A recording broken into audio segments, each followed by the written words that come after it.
You're scrolling, drifting through the endless static of the algorithm, waiting for the signal to cut through the noise. Consider, if you will, that you just found the frequency. You've just stepped off the timeline of the everyday, into the space where the forgotten history and the hidden truths finally touch down. There's the story you know, and then there's the airspace we're about to enter. Check your coordinates, because you're heading towards the landing point. Welcome back, friends. Today's story, Fly, Fly Away.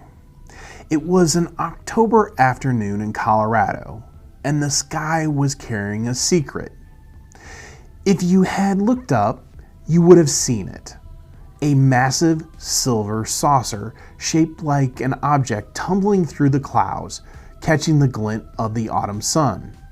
It looked like a flying saucer out of the 1950s science fiction movie. But this was no movie, and the stakes were terrifyingly real. Back on the ground, a frantic father was pleading with 911. His homemade experimental helium balloon had accidentally broken from its tether and launched into the atmosphere. But that wasn't the tragedy.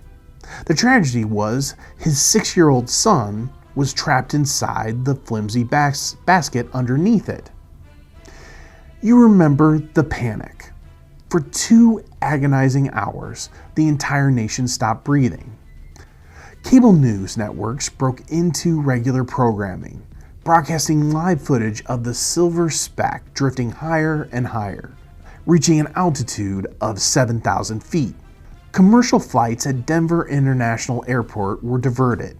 National Guard helicopters scrambled, trailing the balloon, helpless to interfere for the fear the rotor wash would send the boy plummeting to the earth. We watched, we prayed, we waited for a miracle. Finally, the silver saucer began to lose altitude. It drifted down, dragging across the dirt in rural fields. Law enforcement swarmed on the wreckage, but when they reached the basket, it was empty. A collective gasp echoed across the country.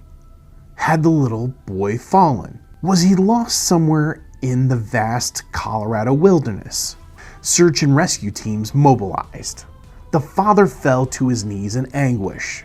But as it turns out, the little boy was never in the sky at all. He was found hours later, perfectly safe, rubbing the sleep from his eyes. He had been hiding in a cardboard box in the rafters of his family's garage the entire time. Relief swept the nation. It was a happy ending, a miraculous misunderstanding, at least until that evening.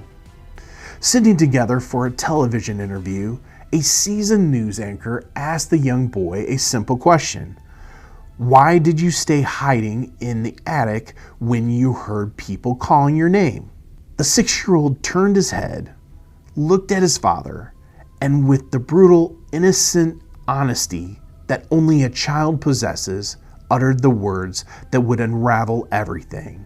He said, you guys said that, we did it for that show. And just like that, the air was let out of the balloon. The frantic 911 call, the tears, the national panic, it was all an elaborate hoax, orchestrated by parents desperate to land a reality TV show. The father's ambition landed him not in Hollywood, but in a jail cell. The boy grew up. His family eventually moved away, starting a heavy metal band, and tried to leave the silver saucer behind. But the world will never forget the day a child's honest answer grounded a soaring lie. The nation knew him as Balloon Boy, but his real name is Falcon Heaney. And whether you realize it or not, this is the landing point. Viewers, thank you for watching today, The Landing Point. We really appreciate it. I'd like to take a moment to thank our sponsor, Roadrunner Real Estate. They are a full-service real estate company doing both commercial and residential real estate. They can help you buy, sell, or even lease your properties. So if you're in the market looking for a real estate company, please go out and give them a call. They'll happily help you today. The next thing I'd like to talk about is our social media. Obviously, we have YouTube if you're watching that today. If you haven't done so already, please go out and subscribe. It is completely free to you. There's nothing that you'll be charged or your membership fees, but it does help us out so we can get our latest episodes to you quickly, and you can find out what's going on with YouTube. Our other place that we do a lot of our social media is on our Facebook page, The Landing Point. So please go out and like and subscribe, or follow those, I guess I would say, so you get the latest updates. If you're a person that likes to listen to stories as you're out on the drive, we have our podcast. You can find The Landing Point out there, and it can be on most services. So once again, thank you for watching The Landing Point, and we look forward to see you on our next story.